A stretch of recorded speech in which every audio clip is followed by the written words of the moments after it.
नमस्कार, मी श्वेता अंकले. तरुण भारतच्या न्यूज बुलेटिनमध्ये आपल्या सर्वांचे स्वागत. आता पाहूया ठळक घडामोडी.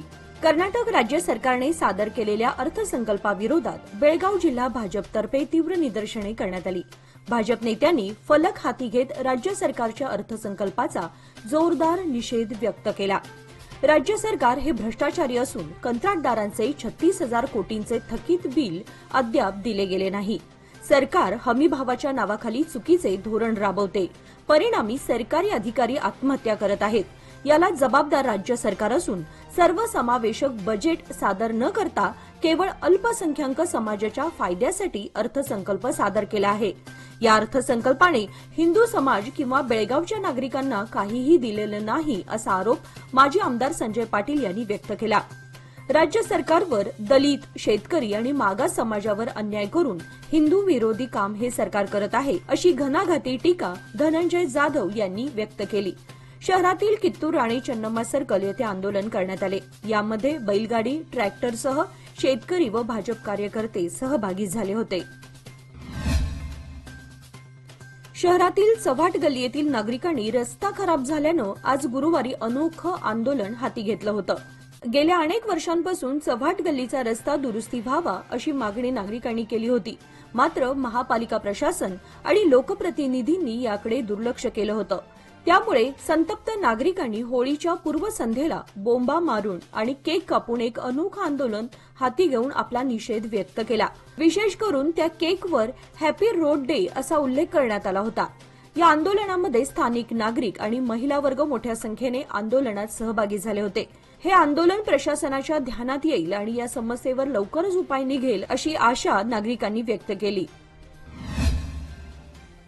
मनपाच्या जन्म व मृत्यू दाखल्याने विभागातून परस्पर फाईल उचलणाऱ्या त्या नगरसेवकांनी बुधवारी महापालिकेच्या प्रशासकीय इमारतीत पुन्हा आगळी करण्याचा प्रयत्न केला. इमारतींना पीआयडी क्रमांक देण्यावरून महसूल अधिकारी जगदीश अनिशेट्टर यांच्या अंगावर धावून जाण्याचा प्रयत्न करण्यासह शिवीगाळ केली. त्यामुळे आज गुरुवारी सकाळी कामावर बहिष्कार टाकून महापालिका कार्यालय प्रवेशद्वारात धरणे आंदोलन केले. महसूल अधिकारी जगदीश अनिशेट्टर म्हणाले की अशा गोष्टी वारंवार घडत राहिल्या तर आम्ही काम कसं करायचं असा सवाल त्यांनी केला. यापूर्वी देखील काही नगरसेवकांकडून महापालिकेचे अधिकारी आणि कर्मचाऱ्यांच्या बाबतीत असे प्रकार घडले असल्यामुळे कालच्या घटनेच्या निषेधार्थ समस्त मनपा अधिकारी आणि कर्मचाऱ्यांनी आज सकाळी आपल्या कामावर बहिष्कार टाकला.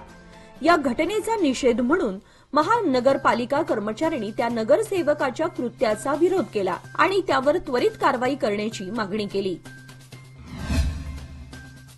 गेल्या 4-5 दिवसांपासून गणाचारी गल्लीतील बकरी मंडईचा वाद अखेर आज संपुष्टात आला असून या ठिकाणी सर्वानुमते समुदाय भवन उभारण्यास हिंदू खाटीक समाजाने होकार दर्शवलाय. काल बुधवारी गणाचारी गल्लीतील रहिवासी आणि खाटीक समाजाच्या बैठकीत हा महत्वपूर्ण निर्णय घेण्यात आलाय. या ठरावाची प्रत आज गुरुवार दिनांक 13 रोजी महापालिका आयुक्त शुभा बी यांच्याकडे सोपवण्यात आला. या ठिकाणी नव्या समुदाय भवनाची इमारत बांधण्यात येणार असून खंडोबा मंदिर आणि श्री गणेश मंदिराची उभारणी करण्याचा बैठकीत ठराव करण्यात आलाय, असे महाराष्ट्र एकीकरण समितीचे रमाकांत कोंडुस्कर यांनी प्रसारमाध्यमांना सांगितले. याप्रसंगी गणाचारी गल्लीतील रहिवासी आणि हिंदू खाटीक समाजाचे नागरिक तसेच इतर पंच मंडळी उपस्थित होते. शहरातील खडे बाजार येथील ब्रह्मलिंग मंदिर परिसरात सार्वजनिक ठिकाणी अस्वच्छता करणाऱ्या बेशिस्त बार चालकावर बेळगाव महापालिकेने कारवाईचा दणका दिला. महापालिकेच्या कर्मचाऱ्यांनी सार्वजनिक ठिकाणी टाकलेला कचरा पुन्हा त्या बार चालकाच्या दुकानासमोर टाकून कडक चेतावणी दिली. इथून पुढे पुन्हा असा बेशिस्तपणा झाला तर कडक कारवाई करू असं सांगण्यात आलंय. यावेळी बार चालकावर 10,000 रुपये दंड वसूल केला गेला.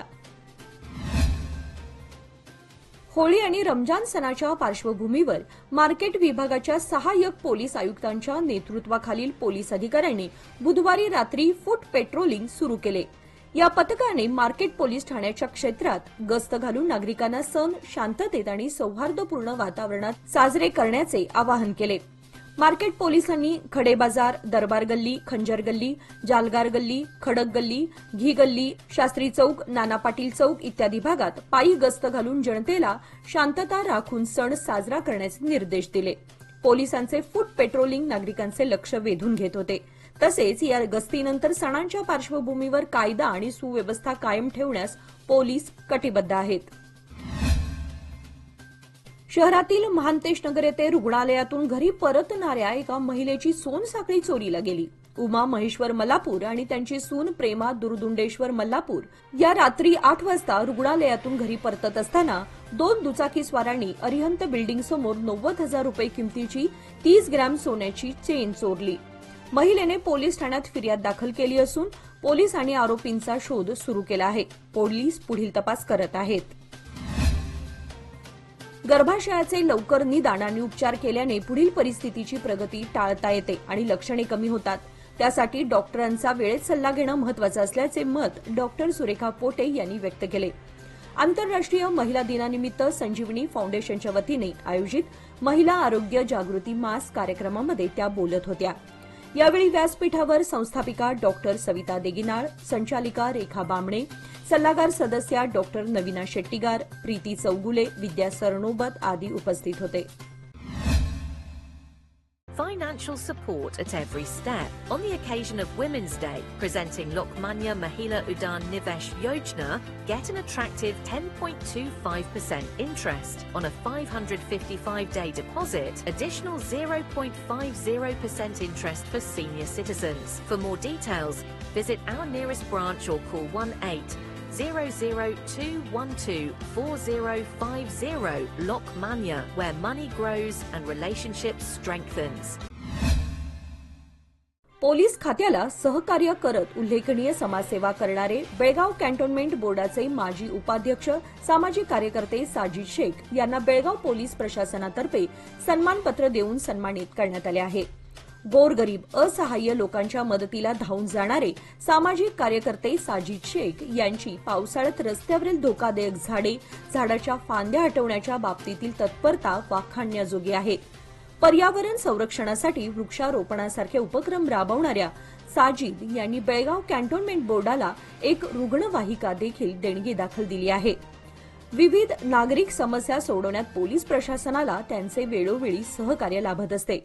या पद्धतीच्या उल्लेखनीय कार्याबद्दल बेळगाव शहर पोलीस प्रशासनातर्फे गुन्हा व वाहतूक शाखेचे पोलीस उपायुक्त एन निरंजन राज अर्ज आणि दक्षिण वाहतूक पोलीस निरीक्षक विनायक बडगे यांनी आपल्या कार्यालयात साजिद शेख यांचा सन्मानपत्र देऊन सत्कार केला. तसेच साजिद यांना त्यांच्या पुढील कार्यासाठी शुभेच्छा दिल्या. वॉर्ड क्रमांक 32च्या हनुमान नगरातील नागरिकांनी आपल्या समस्या महापालिकेचे आयुक्त शुभा बी यांच्यापुढे मांडल्या. आयुक्तांनी संबंधित विभागांना तातडीने उपाययोजना करण्याचे निर्देश दिले आहेत. नागरिकांनी लोकोपयोगी विभागाच्या गटारांच्या कामावर तक्रार केली. आयुक्तांनी याबाबत सखोल तपास आणि आवश्यक कारवाई करण्याचे आश्वासन दिले. महापालिकेच्या जागेवरील अतिक्रमणावरही कठोर कारवाई करण्यात येईल असे आयुक्तांनी सांगितले. इंधन दरवाढ, देखभाल खर्चामध्ये वाढ अशा विविध कारणांमुळे 5 वर्षात राज्य मार्ग परिवहन महामंडळ तोट्यात आहे. या काळात एकूण 5,200 कोटींचं नुकसान झाल्याची माहिती परिवहन मंत्री रामलिंग रेड्डी यांनी विधान परिषदेत दिली.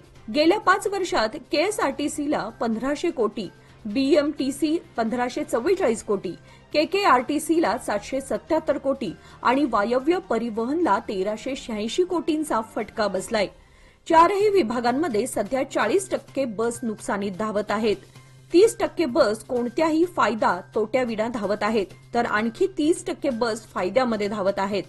परिवहन रोज 9.45 कोटींचा खर्च होत असल्याचं त्यांनी सांगितलं.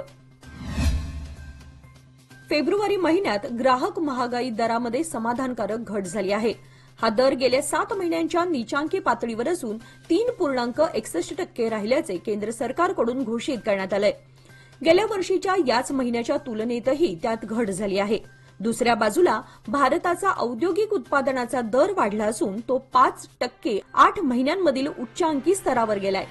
भाज्या, फळे, मासे, डाळी, मांस, अंडी, तयार खाद्यपदार्थ आणि दूध तसेच दुग्धोत्पादने यांच्या दरामध्ये घट झाल्यानं ग्राहक महागाई निर्देशांकातही घट झाली आहे. दर फेब्रुवारीमध्ये हा दर कमी होतच असतो. तथापि यंदाच्या फेब्रुवारीत ही घट अधिक प्रमाणात आहे. रिझर्व्ह बँकेने वार्षिक महागाई दराचं प्रमाण 4% निर्धारित केलं आहे.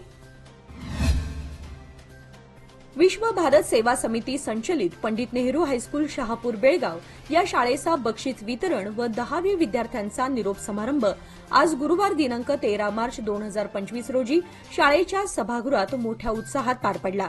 यावेळी विश्व भारत सेवा समितीचे विजयराव नंदिहळी हे अध्यक्ष म्हणून उपस्थित होते।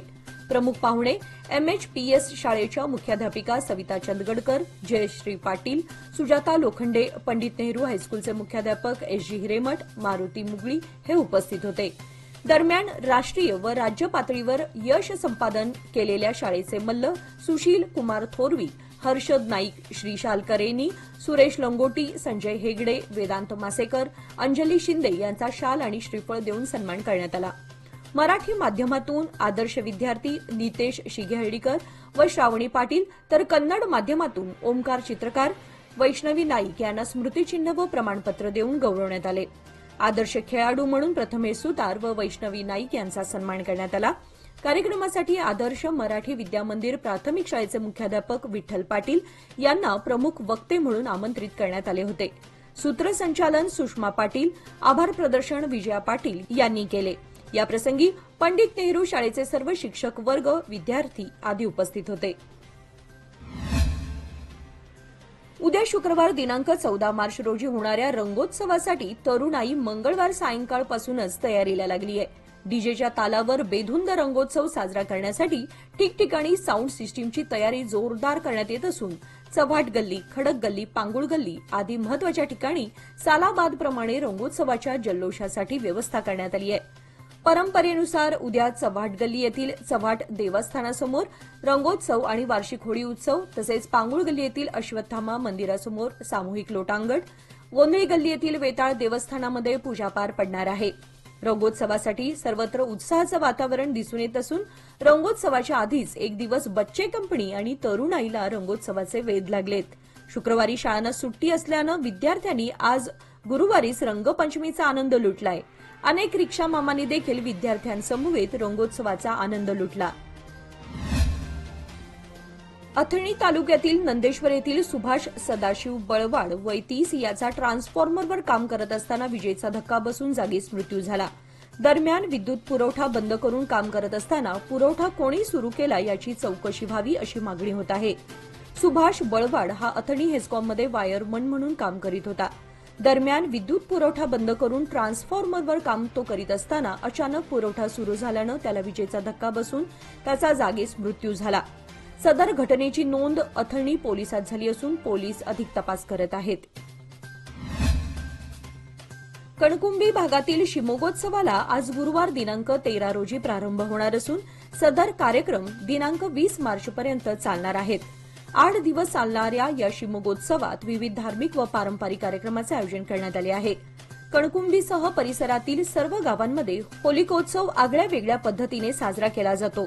एकूण 8 दिवस चालणाऱ्या या उत्सवामध्ये विशेषतः कणकुंबी गावांमध्ये दरवर्षी भरगच्च अशा धार्मिक आणि पारंपरिक कार्यक्रमाचे आयोजन केले जाते। याचबरोबर आजचे बातमीपत्र इथे संपले। अधिक माहिती आणि ताज्या घडामोडींसाठी पाहत रहा तरुण भारत न्यूज चॅनल। तसेच आमच्या चॅनलला लाईक, शेअर आणि सबस्क्राईब करायला विसरू नका आणि विश्वासार्ह बातम्यांसाठी दररोज वाचा दैनिक तरुण भारत। धन्यवाद।